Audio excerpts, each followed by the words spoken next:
ರಾಜ್ಯಕ್ಕೆ ಆರೋಪಿ ಪ್ರಜ್ವಲ್ ರೇವಣ್ಣ ಕರೆತರೋದಕ್ಕೆ ಈಗಾಗಲೇ ಸಕಲ ವ್ಯವಸ್ಥೆ ಆಗ್ತಾ ಇದೆಯಂತೆ.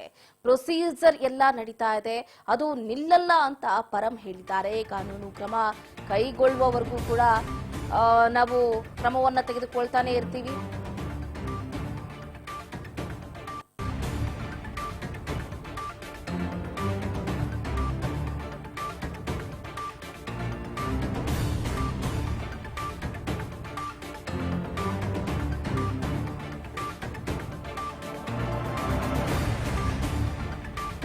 ಬಿಜೆಪಿ ಮತ್ತು ಜೆಡಿಎಸ್ ನಾಯಕರ ಆರೋಪಕ್ಕೆ ಪರಮೇಶ್ವರ್ ವ್ಯಂಗ್ಯವಾಡಿದ್ದಾರೆ. ರಾಜ್ಯಕ್ಕೆ ಪ್ರಮುಖ ಆರೋಪಿಯನ್ನ ಕರೆತರೋದಕ್ಕೆ ಈಗಾಗಲೇ ಎಲ್ಲಾ ರೀತಿಯಾದಂತಹ ತಯಾರಿ ನಡೀತಾ ಇದೆ. ಅದರಲ್ಲಿ ಯಾವುದೇ ರೀತಿಯಾದಂತಹ ಸಂಶಯ ಇಲ್ಲ. ಪ್ರೊಸೀಜರ್ ಎಲ್ಲವೂ ಕೂಡ ನಡೀತಾ ಇದೆ, ಅದು ನಿಲ್ಲೋದೇ ಇಲ್ಲ. ನಾವು ಏನು ಮಾಡಬೇಕು ಅದೆಲ್ಲವನ್ನು ಕೂಡ ಮಾಡ್ತಾ ಇದ್ದೀವಿ.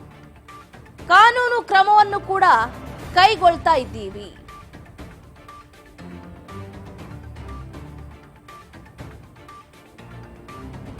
ಬಿಜೆಪಿ ಹೇಳ್ತಾರೆ, ಅವರು ಅದನ್ನೇ ಹೇಳಬೇಕು. ಸರ್ಕಾರ ಒಳ್ಳೆಯ ಕೆಲಸವನ್ನ ಮಾಡ್ತಾರೆ ಅಂತ ಅವರು ಹೇಳೋದಿಲ್ಲ. ಯಾವತ್ತು ಹೇಳಿದ್ದಾರೆ ಅವರು? ಯಾವಾಗಲೂ ಸರ್ಕಾರದ ವಿರುದ್ಧ ವಾಗ್ದಾಳಿಯನ್ನ ನಡೆಸೋದೇ ಆಗೋದು. ಬಟ್ ನಮ್ಮ ಕೆಲಸವನ್ನ ನಾವು ಅಚ್ಚುಕಟ್ಟಾಗಿ ಮಾಡ್ತಾ ಇದ್ದೀವಿ. ಅತಿ ಶೀಘ್ರದಲ್ಲಿ ಪ್ರಜ್ವಲ್ ರೇವಣ್ಣ ಅವರನ್ನ ಬಂಧಿಸೋದ್ರಲ್ಲಿ ಯಶಸ್ವಿ ಆಗ್ತೀವಿ ಅಂತ ಪರಮೇಶ್ವರ್ ಹೇಳಿಕೆ ಕೊಟ್ಟಿದ್ದಾರೆ. ಈಗ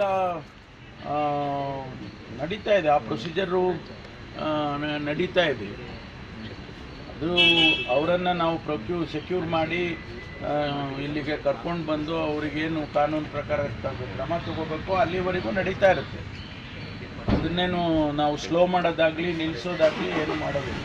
ಹೇಳ್ತಾರೆ ರೀ, ಅವರೆಲ್ಲ ಹೇಳಲೇಬೇಕು. ಅವರು BJP ಅವರು ಹೇಳ್ತಾರೆ, ಜನತಾ ದಳದವರು ಹೇಳ್ತಾರೆ.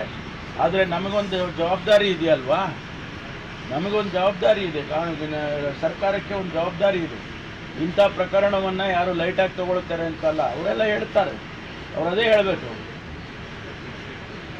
ಅವರಿಗೆ ಅದೇ ಹೇಳಬೇಕಲ್ಲ. ಅವರು ಸರ್ಕಾರ ಒಳ್ಳೆ ಕೆಲಸ ಮಾಡ್ತಾ ಇದೆ ಅಂತ ಅವ್ರು ಹೇಳೋದಿಲ್ಲ. ಅದು ನನಗೆ ಗೊತ್ತಿದೆ, ಅರಿವಿದೆ ನನಗೆ. ಆದ್ದರಿಂದ ನಾವು ಮಾಡೋ ಕೆಲಸ ನಾವು ಮಾಡ್ತೇವೆ. ಈಗ ನಡೀತಾ ಇದೆ ಆ ಪ್ರೊಸೀಜರು. ಗಮನಿಸ್ತಾ ಇದ್ದೀರಾ, ಕಾನೂನು ಕ್ರಮವನ್ನ ಕೈಗೊಳ್ಳುವವರೆಗೂ ಕೂಡ ನಾವು ಕ್ರಮವನ್ನ ಕೈಗೊಳ್ತಾನೆ ಇರ್ತೀವಿ. ಬಿಜೆಪಿಯವರು ಇಲ್ಲ ಸಲ್ಲದ ಆರೋಪವನ್ನ ಮಾಡ್ತಾ ಇರ್ತಾರೆ. ಮಾಡ್ಲಿ ಬಿಡಿ, ಅವರು ಮಾಡೋದೇ ಕೆಲಸ. ಬಟ್ ನಾವು ಮಾಡೋದೇ ಕೆಲಸ ನಾವು ಮಾಡ್ತೀವಿ. ರಾಜ್ಯಕ್ಕೆ ಆರೋಪಿ ಪ್ರಜ್ವಲ್ ರೇವಣ್ಣ ಅವರನ್ನ ಕರೆತರೋದ್ರಲ್ಲಿ ನಾವು ಯಶಸ್ವಿ ಆಗೇ ಆಗ್ತೀವಿ. ಅದಕ್ಕಾಗಿ ಈಗಾಗಲೇ ಎಲ್ಲಾ ರೀತಿಯಾದಂತಹ ಸಕಲ ವ್ಯವಸ್ಥೆಯೂ ಕೂಡ ಆಗ್ತಾ ಇದೆ. ಪ್ರೊಸೀಜರ್ ಕೂಡ ನಡೀತಾ ಇದೆ. ಅದು ಯಾವತ್ತೂ ಕೂಡ ನಿಲ್ಲೋದಿಲ್ಲ. ಪ್ರಜ್ವಲ್ ರೇವಣ್ಣ ಅರೆಸ್ಟ್ ಆಗಬೇಕು, ಅಲ್ಲಿವರೆಗೂ ಕೂಡ ನಾವು ಅದನ್ನ ನಿಲ್ಲಿಸೋದಕ್ಕೆ ಹೋಗೋದಿಲ್ಲ. ಎಲ್ಲಾ ರೀತಿಯಾದಂತಹ ಕಾನೂನು ಕ್ರಮವನ್ನು ಕೂಡ ನಾವು ಈಗಾಗಲೇ ತೆಗೆದುಕೊಳ್ತಾ ಇದ್ದೀವಿ. ಬಿಜೆಪಿಯವರು ಏನ್ ಹೇಳಿದ್ರು, ಜೆಡಿಎಸ್ನವ್ರು ಏನ್ ಹೇಳಿದ್ರು, ನಾವು ಅದನ್ನ ತಲೆಗೆ ಹಾಕೊಳಕ್ ಹೋಗೋದಿಲ್ಲ. ಸರ್ಕಾರ ಒಳ್ಳೆಯ ಕೆಲಸ ಮಾಡ್ತಾ ಇದ್ರು ಕೂಡ ಮಾಡ್ತಾ ಇಲ್ಲ ಅಂತ ಹೇಳ್ತಾರೆ. ಅಂತವ್ರಿಗೆ ಏನ್ ಹೇಳಕ್ ಆಗುತ್ತೆ ಅಂತ ಡಾಕ್ಟರ್ ಜಿ ಪರಮೇಶ್ವರ್ ಬಿಜೆಪಿ ಹಾಗೆ ಜೆಡಿಎಸ್ ನಾಯಕರ ವಿರುದ್ಧ ಹರಿಹಾಯ್ದಿರುವಂತದ್ದು.